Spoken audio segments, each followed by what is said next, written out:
Headlines brought to you by Chitale बंधू.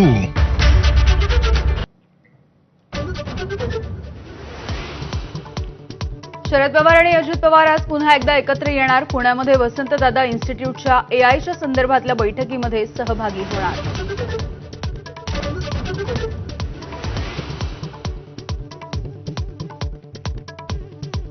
दोन 2027 मधील सिंहस्थ कुंभमेळ्याच्या पूर्वतयारीसाठी आज नाशिकमध्ये महत्त्वाची बैठक. मुख्यमंत्र्यांच्या अध्यक्षतेखाली चर्चा होणार. कुंभमेळ्याच्या तारखाही आजच जाहीर होणार.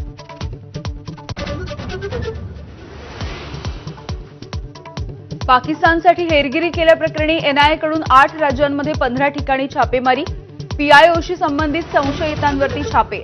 महाराष्ट्र, पश्चिम बंगालसह अनेक राज्यांचा समावेश.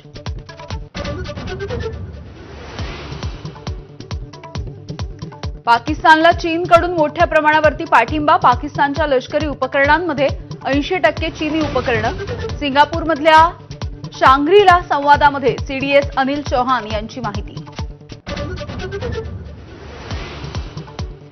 देशामध्ये कोरोना रुग्णांच्या संख्येमध्ये सातत्यानं वाढ. देशामध्ये सध्या 3,395 ऍक्टिव्ह रुग्ण. नागरिकांना काळजी घेण्याचं आवाहन.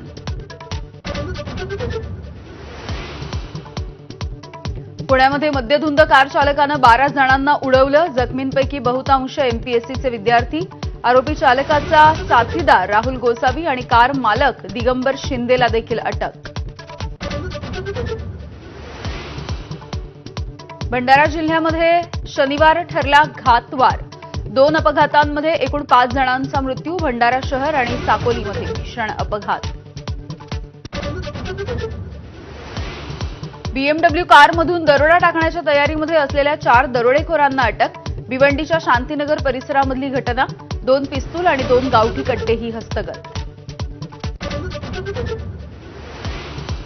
आजपासून एलपीजी सिलेंडरच्या किमतीमध्ये घट. 19 किलोचा व्यावसायिक सिलेंडर 24 रुपयांनी स्वस्त. रेस्टॉरंट, हॉटेल आणि ढाबे चालकांना दिलासा.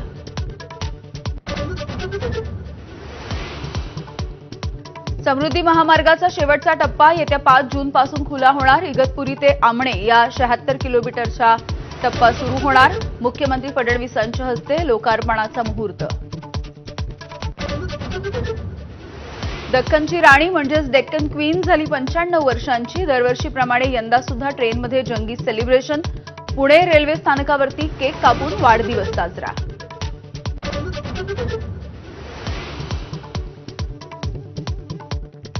आयपीएलचा आज दुसरा क्वालिफायर सामना. मुंबई आणि पंजाबमध्ये थेट लढत. विजयी संघ फायनलमध्ये बंगळुरू सोबत भिडणार.